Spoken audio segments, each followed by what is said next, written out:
Good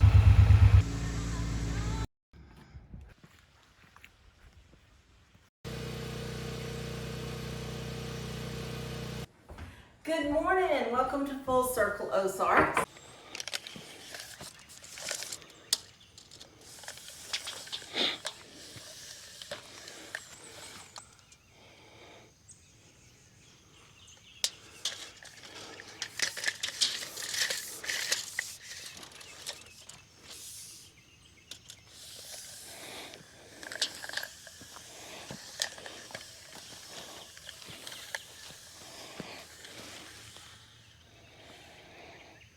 That one's 19.5 feet. I'll have to cut that one in half.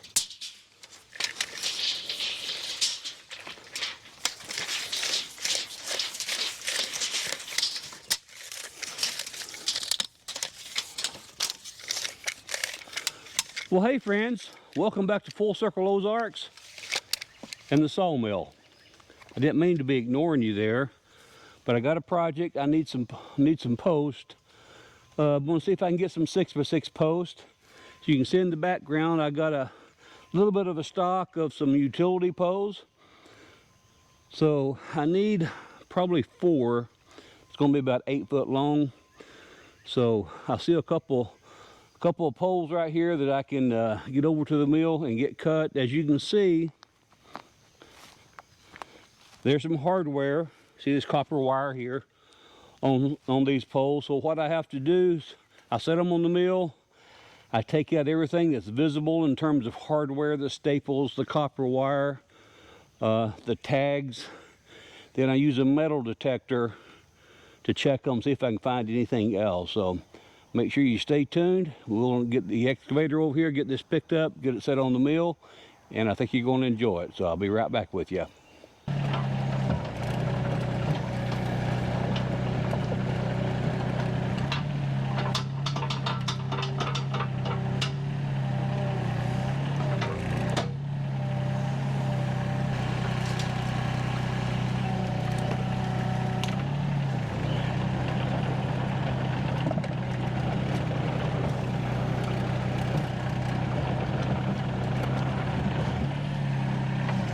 We'll set these slabs here for a little bit.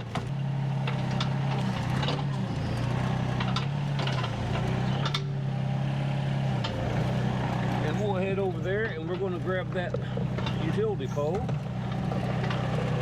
1, maybe 2 of them, we'll see.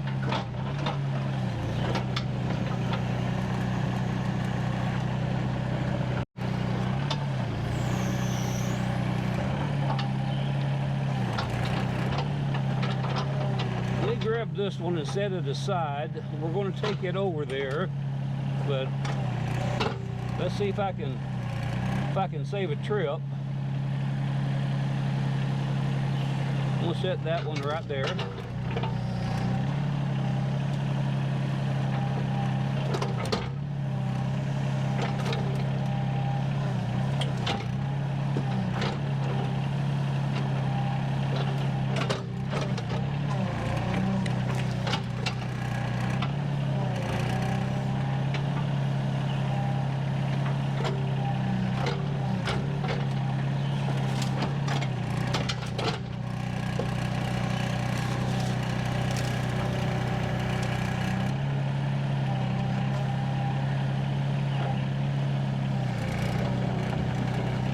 Set that one up there out of the way for a moment. And this one here is one I want to take over, I think. See if I can, there we go. That worked out pretty good.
Okay, we'll get these over to the mill.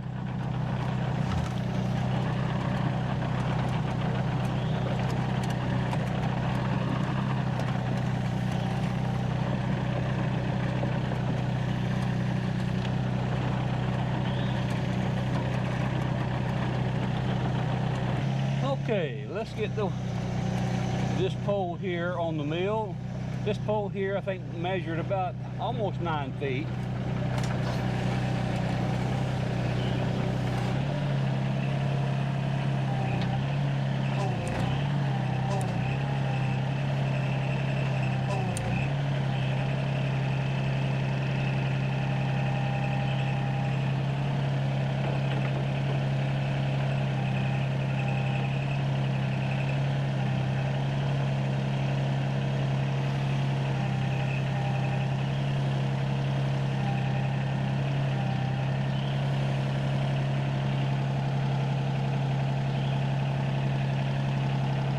Right here, as you can see, have to be real careful with the excavator. Right here, the tooth on the bucket on the right there next to the mill head, right now it would just almost hit my bunk. I don't want to ever do that, but let's see if I can just lower it down here now.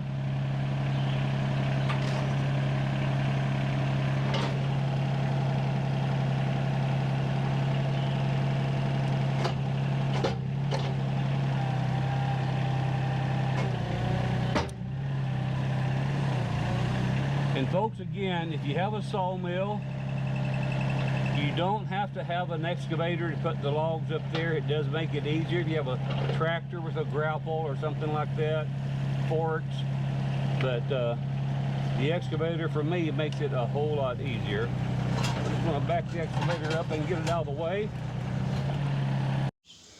Folks, I want to give you a close-up now of the hardware that's left on this log. You see a staple there, there, a couple, there's 3 staples there. All the way down through here, you have staples. And I see here, there's a nail in there. Visually, it looks like there might be one there. I'll have to find out with the metal detector. This takes a little bit of time to clean these utility poles up, but it's well worth it.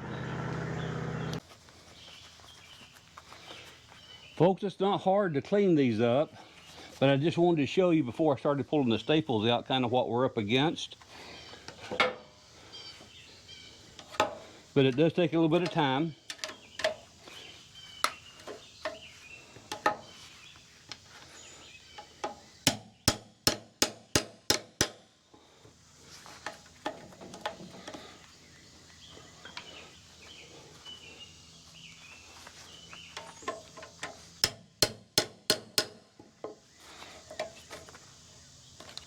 Pretty good sized staples.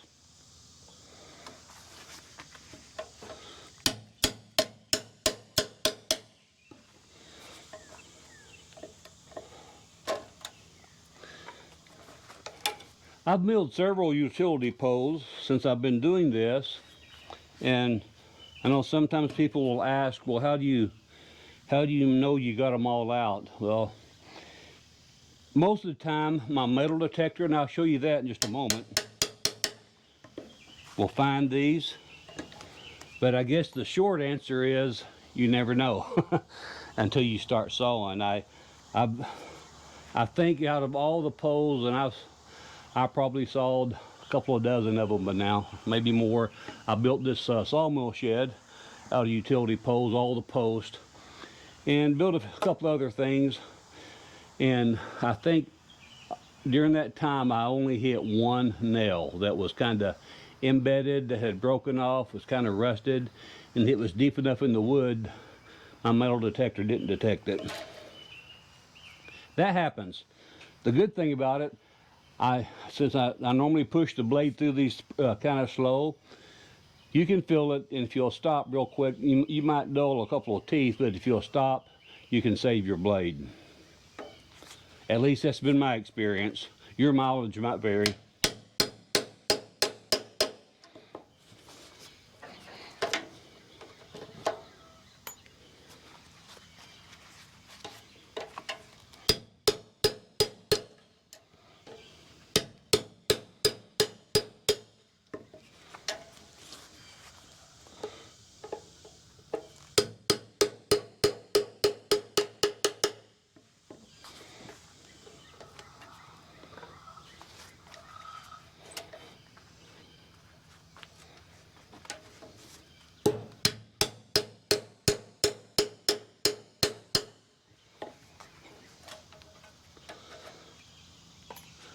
I wouldn't want to use any of these utility poles for any kind of an inside structure.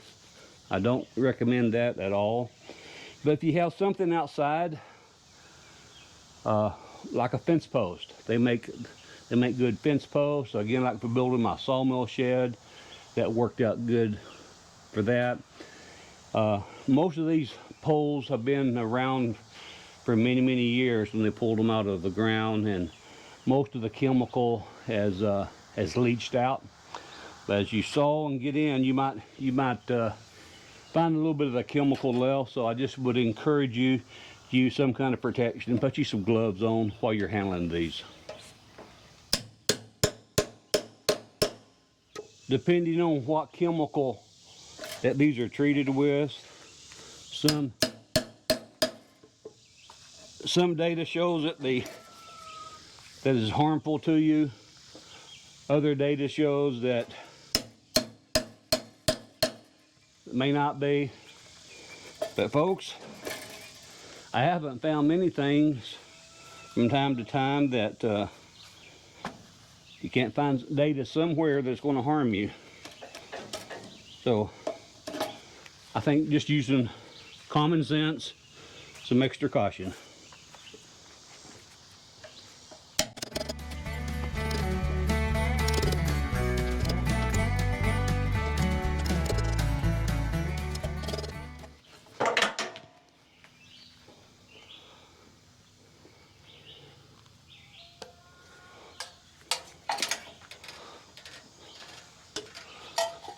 One on the other side, I'll roll that over in just a moment. We'll get this last nail out down here.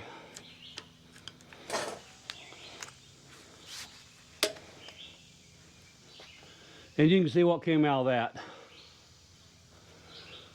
Okay. Need to roll the log a little bit.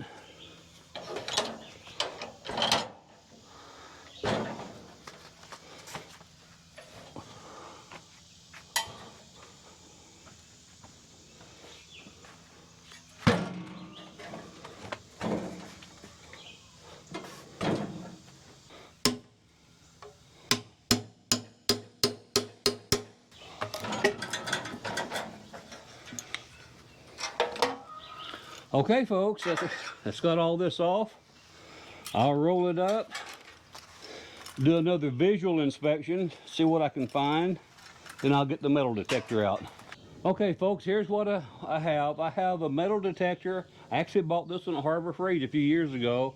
It's a Syntec, and it seems to work pretty reliably. I normally always start making sure that I have my have a battery in here that's good to go. I've already done that, and I will grab a staple and I just do a quick test to make sure that if this passes over like a staple, that the metal detector will detect it. You should hear a beep. You hear that? So that just kind of confirms that the metal detector is working. Then I just take and I pass it over the log. Rather slow, just kind of listen.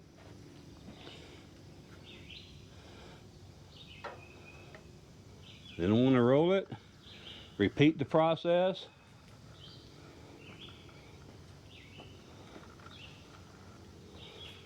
Roll it a little bit more.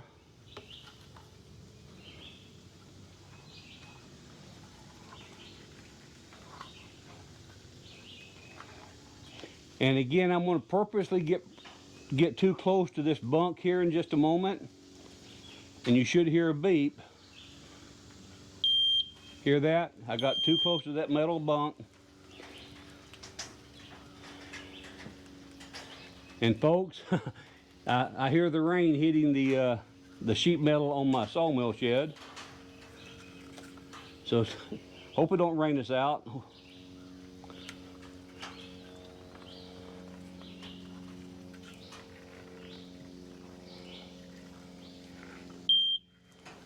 Again, I got too close to that bunk there. Too close to that handle.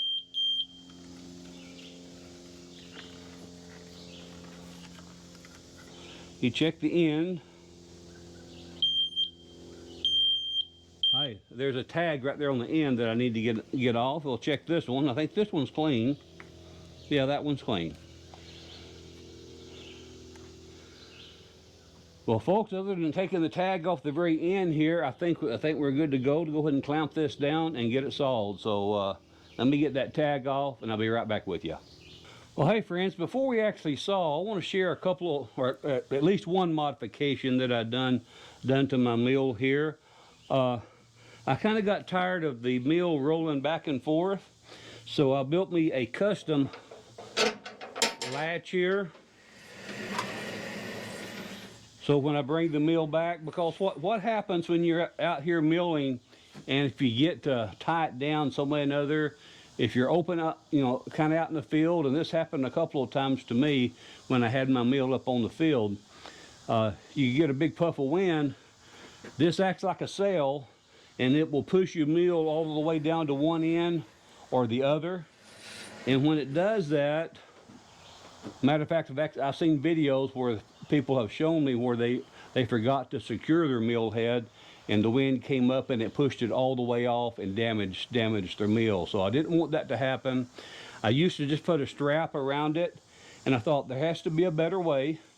And this would be something that maybe Woodland Mills will chime in on. They may have something that they sell now that you can latch your mill down. If not, all I've done, I took a piece of scrap rebar here and a piece of flat steel and welded me some ears on it so it will slide. And I drilled me a small hole here. Do that, and that locks it in. So that's one thing I wanted to share with you. Now then, I slide the mill head down out of the way.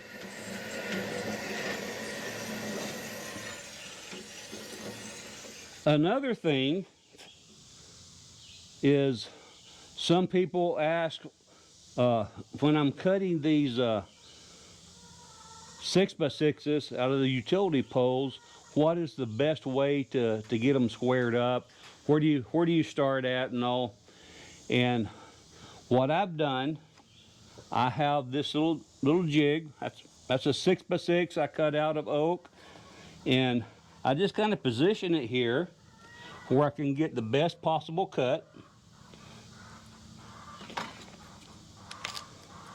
And attach it.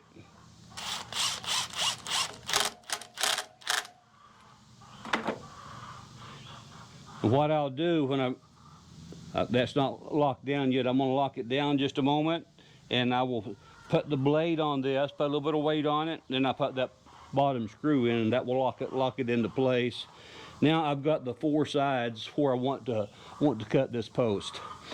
As you can see, this one here, it doesn't make a good clean 6x6. You have a little bit of wane on the corners. That's okay. That end's probably going to go on the ground anyway. But that's something you can do. It works out pretty good. So let's bring the mill head back.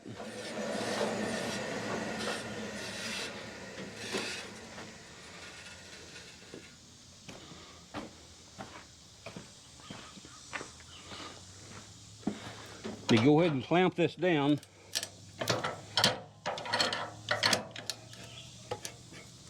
That ain't going anywhere now. And as you can see, if you look right down through here, I hope you can see that.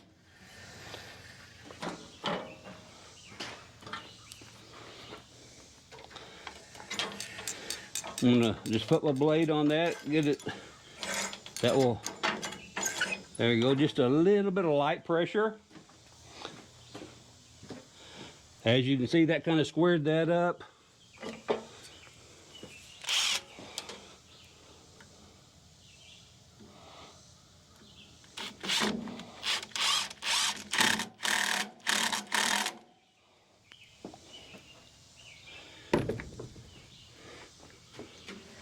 And now I know without a doubt where I need to cut at. All I've got to do is cut the top off here, roll it 3 times and repeat the process, and I've got a nice 6x6 cant. Actually, folks, before I fire the mill up, you know, I've talked in my previous videos how easy this HM126 is to pull start. So, you know, it's a kind of a early morning. Got a little bit cool last night. It's warmed up right now, but I just want to give you another opportunity to see how easy this mill is to start. And because in the event that you want to buy one yourself, again, one of the things I struggled with is I didn't know if I wanted to, you know, keep yanking on this engine to start it, and or whether I need the electric start. So I took a gamble. I bought this, and I've been very, very pleased. So hopefully it will start easy this morning. It normally always does. Almost the first one.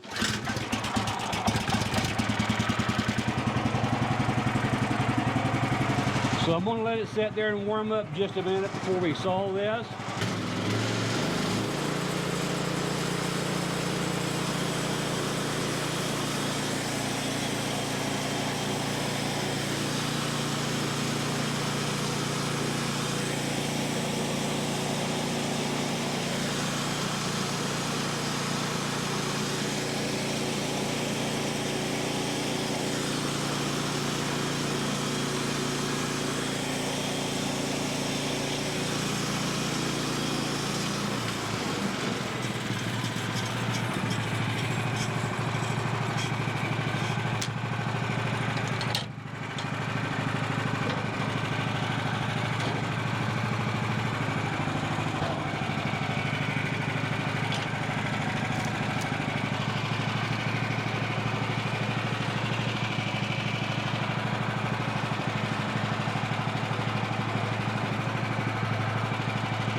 And as you can see now, I simply just lower that blade, get it where I want it at there.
Well, folks, what do you think?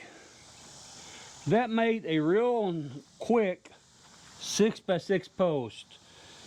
It's got a little bit of wane on the other sides here, and I want to show you that. You see a little bit of wane here, and a little bit more wane along through here, but for the project that I'm using this on, it's a perfect post for that.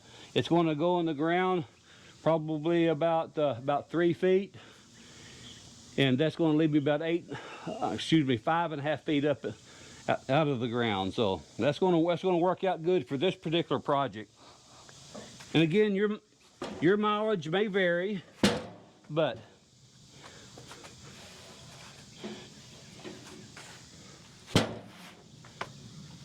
I believe that's pretty nice looking 6x6. I've actually bought them where they had almost this much wane from the big box stores.